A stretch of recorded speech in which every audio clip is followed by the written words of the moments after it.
Today on this James the Bike Guy, we're taking the Project Fuel straight to the trail. We're gonna go to a local trail network near my home. It's a little bit techy, it's definitely twisty, but it's a ton of fun. And I'm gonna hopefully be able to let you know what I think about this bike. I've had it for 8 days now, fully built up, and I've had the opportunity to ride it 4 times before today. So it's the 5th day on the bike. I've started to get settled in.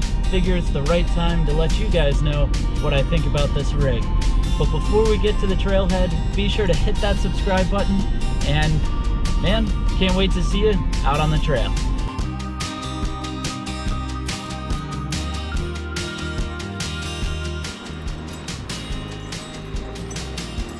It appears we were not the only one with the great idea to go for a ride today. So hopefully we can do our due diligence, staying socially distanced, and have an awesome ride. So we've now made it into the trailhead here. Let's start talking about the bike. So I've been on a few rides with this so far, and I gotta say, in general, I'm quite happy with this bike.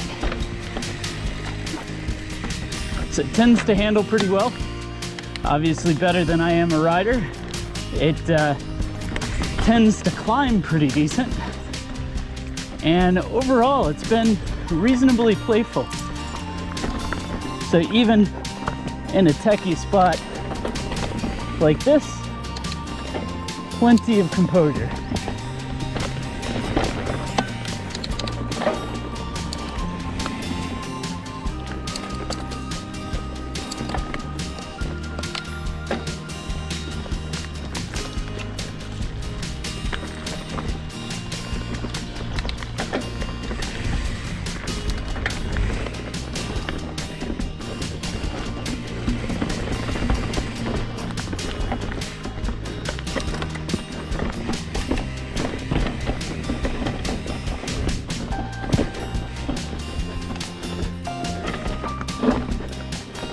There we go.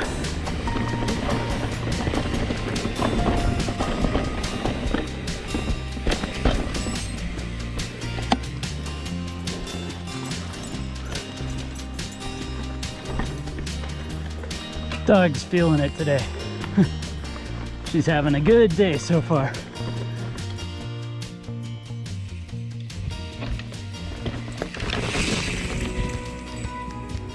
One of the things I really enjoy about where I'm riding here, aside from the twistiness, is the way the forest almost changes depending on where you are.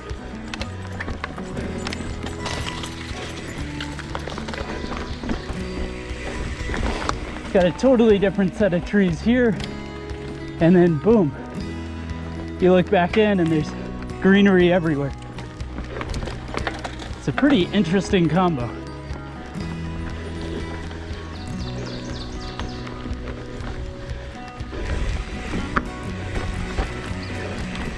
It's a little techie downhill here, heel, and through it. This bike does a lot of the work for you, that's for sure.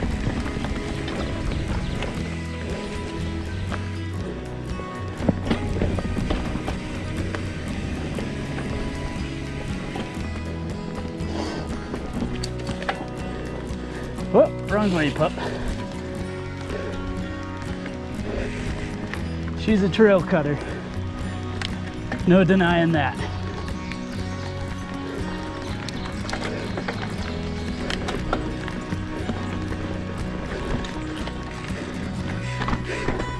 So get through this techie rock garden.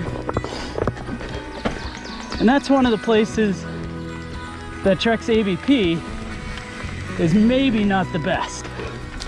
So the real small hits like that, but repetitive, the pedaling on the bike likes to extend the rear suspension.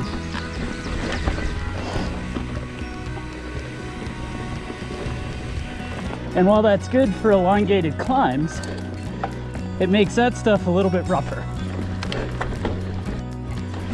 So up techie climbs like this is where that AVP is so good, because it drives the rear wheel into the ground. So it's a trade-off, small bump or great climbing, you know?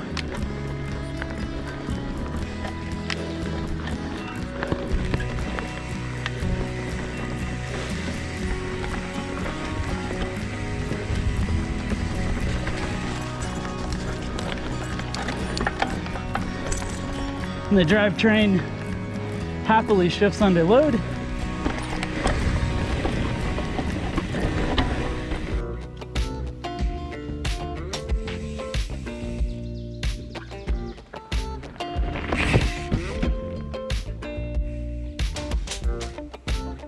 Now, while the SLX is good stuff, it's a bit more buttery than the Shimano or the SRAM, but it's not nearly as positive. So sometimes I don't quite feel like I have it exactly. And with the SRAM, when you shift it, there's no question in your mind if it did what you wanted it to. I mean, the Shimano has been nothing but perfect as far as actually doing what I want. It just doesn't give that same confidence.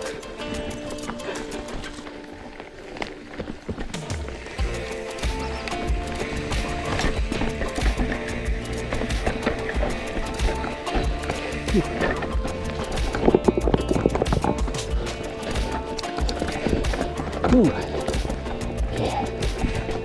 There we go.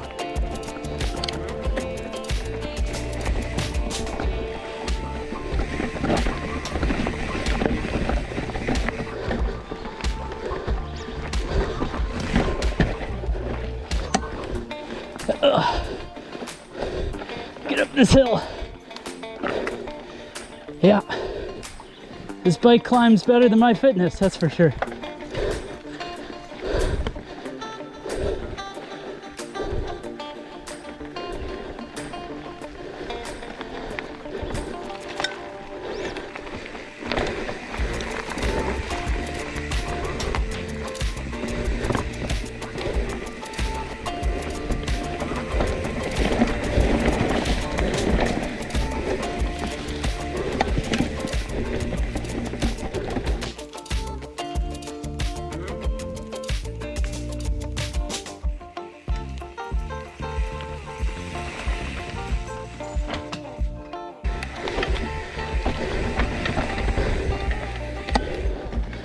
There we go. A little chunder through there.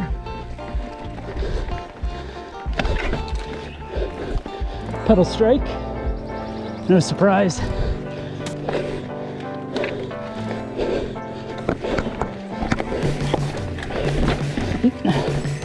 There we go.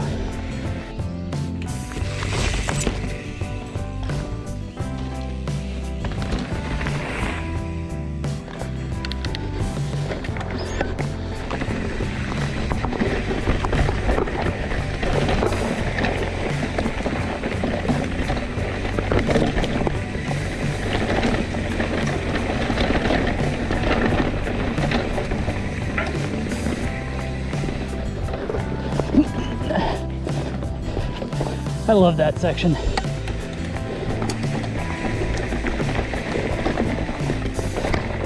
Let your momentum take you up 3/4 of the way and just slowly spin up.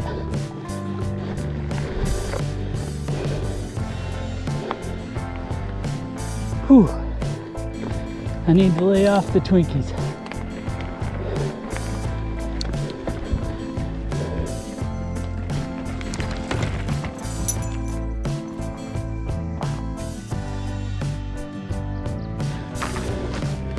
So as we ride this more cross-country portion of the trail system, I should talk about the just overall fit of the bike. So it feels pretty good for the most part. I'm 5'8", we're a 30-inch inseam, and I'm riding a medium-large frame size. And the only thing I don't totally love is I feel like the reach is just a little bit short.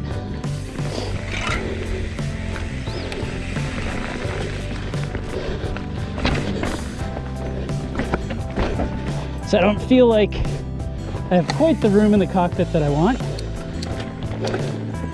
But that's easily fixed with a 10 mil longer stem. But the general handling of the bike is pretty superb. Even where it gets rough like that, no problem.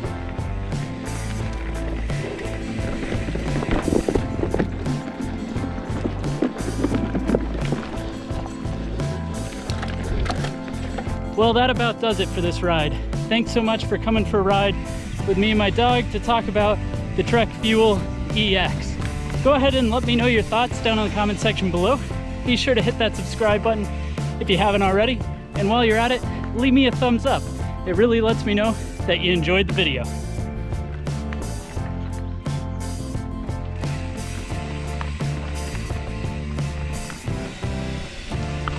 How we do getting up this?